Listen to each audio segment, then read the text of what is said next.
Hello, everyone. Happy Saturday to you once again. And no, you're not seeing double. You are seeing me in the exact same outfit and same background setting, everything. The only difference is right now I have in my hand a glass of diet green tea. I usually do coffee chat time and I'm usually drinking a nice cup of coffee, but I enjoyed my cup of coffee this morning by watching Lisa D1 and a few other of my favorite videos. And so, yeah, so I didn't want to have another cup of coffee. I just kind of wanted something cold and refreshing. So I decided to do my diet green tea. So by that note, I want to tell you, go ahead and hit the pause button, run, grab yourself coffee, tea, whatever floats your boat, and come back and we're going to share a little chit chat time. So I hope you're back and you are ready to go. Yeah, so it is February and it is Valentine's month, or, it's the month of love or whatever. Yeah, so the video that I'm doing, it's not really meant to be a downer.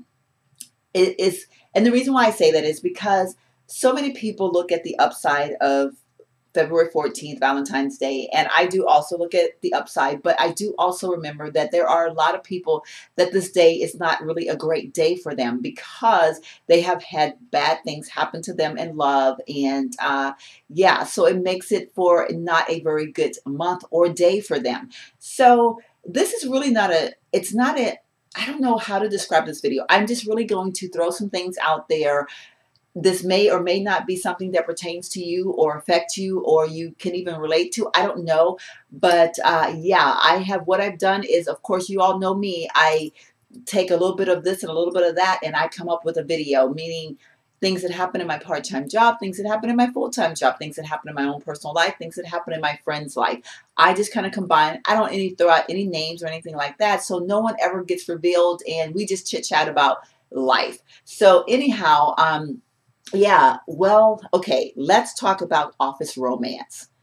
Ooh, that is a tough subject because office romance is something that happens quite often, and it is something that is really frowned upon in a lot of ways. For one, if you are married and you're having an extramarital affair via office romance, that's one thing. If you're single and you're having an office romance, that's something different. But both of them can be detrimental to you and anyone around you.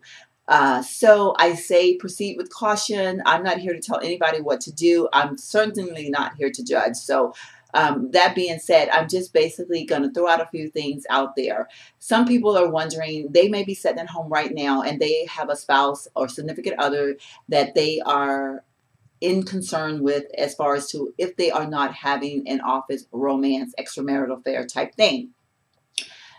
So my thought is, how can a person tell if their spouse is having a extramarital affair via the office?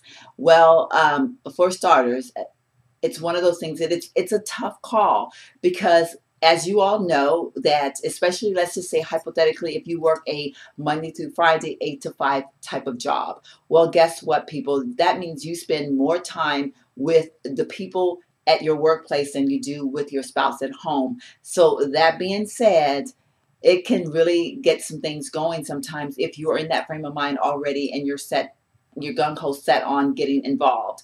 So, but then for the person that is the spouse or the significant other, do they lay claim on a fact like that, or not necessarily a fact, a thought of that?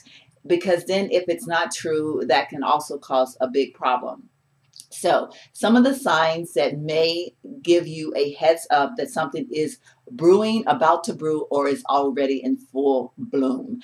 And that is if your significant other comes home and talks about a specific person in the office way more than the norm. Let's say, there is this gorgeous blonde or a muscular man that is your significant other comes home and is saying to you, oh, this person was telling me about a relationship they were in and it didn't work out, or this person was telling me this and that. Because what happens is, of course, I know because I've done it and I'm around it. I see it all the time. When you're at work, via break time, lunch time, or just like a little downtime, idle chit chat, you can come in and you can go, oh my goodness, my husband pissed me off last night. Girl, let me tell you what he did. Well, there could be someone sitting in the break room listening, or so now they know that there's something going on in your home life. Just little things like that that people don't really think about, that when it's said out loud can come across like you are in need of some affection, in need of someone to understand and be there for you. So those kind of things can lead into someone triggering, ooh, maybe that is my out. Or sometimes it's just innocent conversation. You had a bad day at home, the other person had a bad day at home, and so you're chatting about your bad day, and the next thing you know, you are a little bit more involved in what you plan. So if your spouse or significant other is coming home and they are talking way more than the norm about another person at work, you might want to be concerned. And believe me, people, this is just my opinion. So I'm not saying that if your husband or your wife come home, or your significant other, and they mention somebody at work, don't say, well, the girl on YouTube said. I'm not saying that. I'm just saying these are things to kind of alarm yourself by, and just kind of be aware, make yourself a little bit more in tune. Or let's say that person gets very defensive because you do become brave enough and you say, I am going to ask my significant other, hey, why are you talking about this person so much? What does this person mean to you? And then they get all upset, and they have what I like to call mad spouse disease. I mean, they swell up, they start screaming, yelling, stomping their feet. You better watch out, because that is a sign. If I have not seen it any more of a sign than ever, that is truly a sign that there is something brewing. And it may not even be something that they have touched bases on, but that means that that mental mind has gone there, and that person has become upset because they don't know how you could possibly know that. So mad cow disease over you asking a question is something that is definitely a warning sign.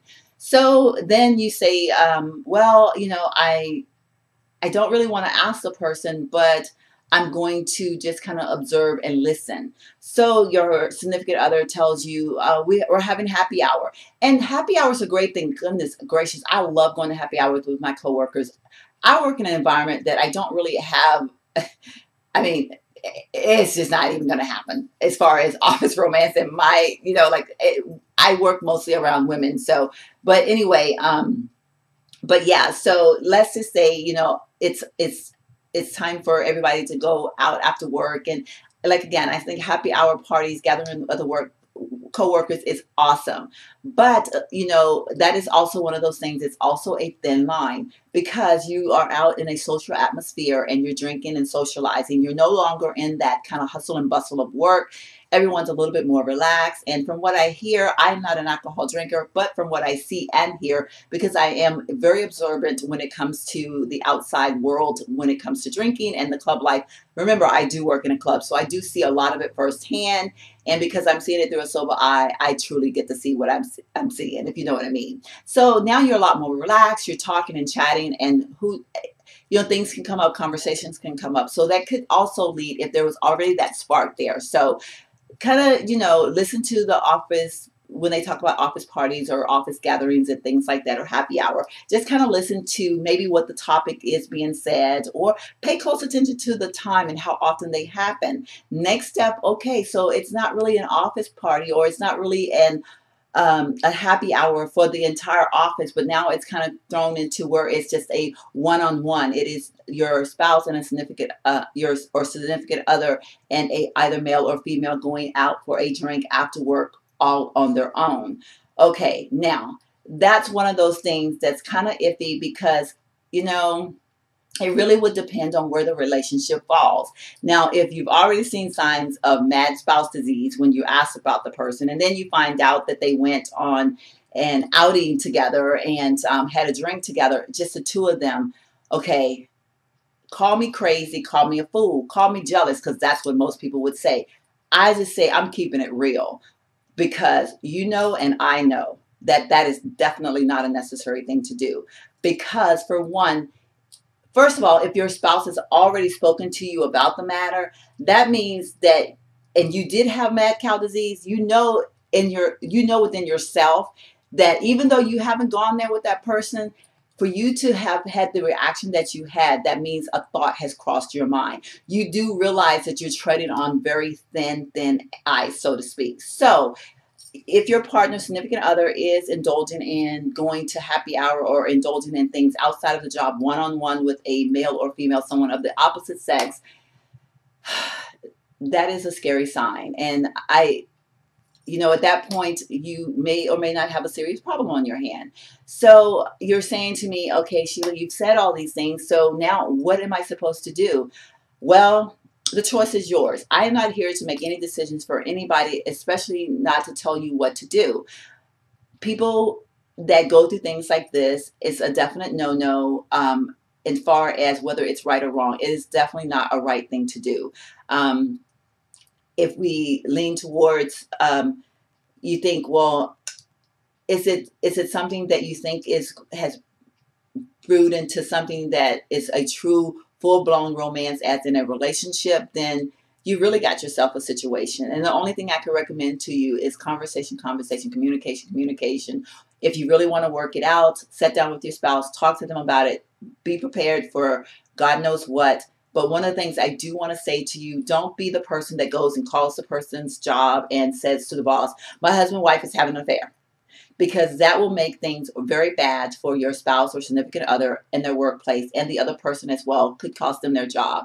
And sometimes we react from anger and we do things like that. And even though your marriage may end or your relationship may end due to what has happened, is it necessary to destroy that person or that other person's job? Probably not, because okay, if you are married and you have kids involved, and that's where your child support is going to come from, is that job. So you don't want them to lose their job. Or why do you need to take it to that level? Two wrongs don't make a right. Don't destroy a person's job.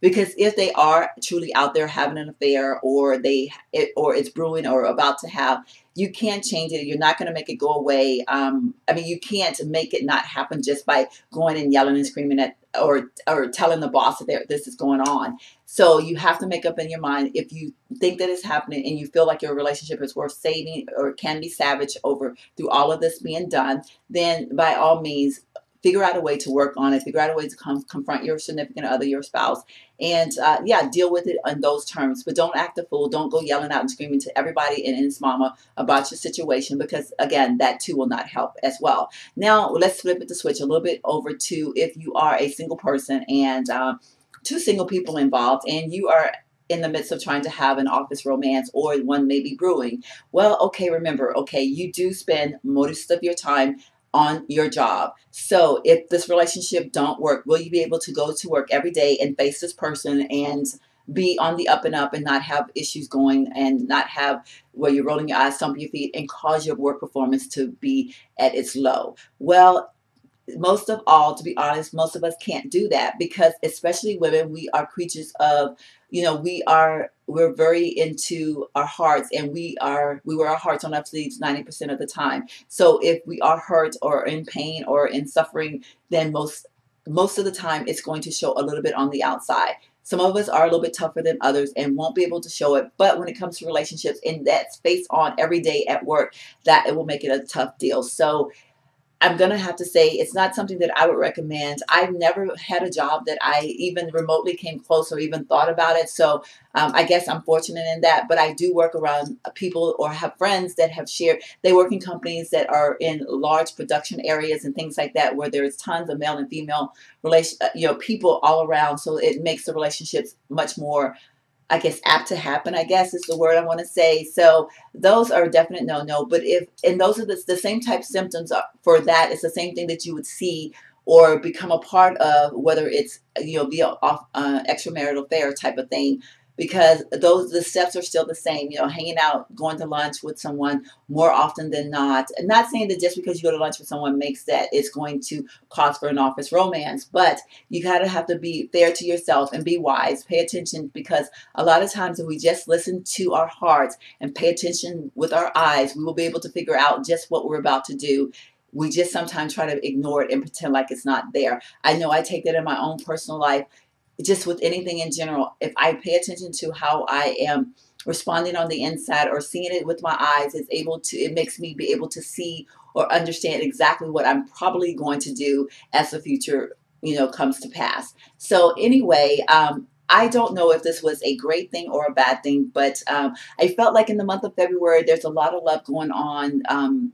People make marriages didn't happen in February. And again, like I said, there are those people that are brokenhearted or don't even have anyone. So I would also like to add, if you're a person and you are without a relationship and you're desperately seeking one, remember, don't be overboard. Don't look for Mr. or Miss Perfect, because they, first of all, don't exist. We all have flaws, as per we are human. And your time will come. Just be patient. And if you are a person that's in a relationship and you are having a really, really hard time right now, relationship is in trouble, if it's something that's worth saving, give it everything you've got. Sit down with your significant other. Let them know your true feelings. Communicate to the person. Let them know that you love them. And remember, it's going to take 100% effort from both parties. One can't give 50 and the other one 40. The other one, it's 100% from either or. So 50-50, not going to work. 100-100 is going to work. It takes 200% of love from two different partners to make a relationship happen. That is my true belief. So again, I hope you all enjoy your month of February.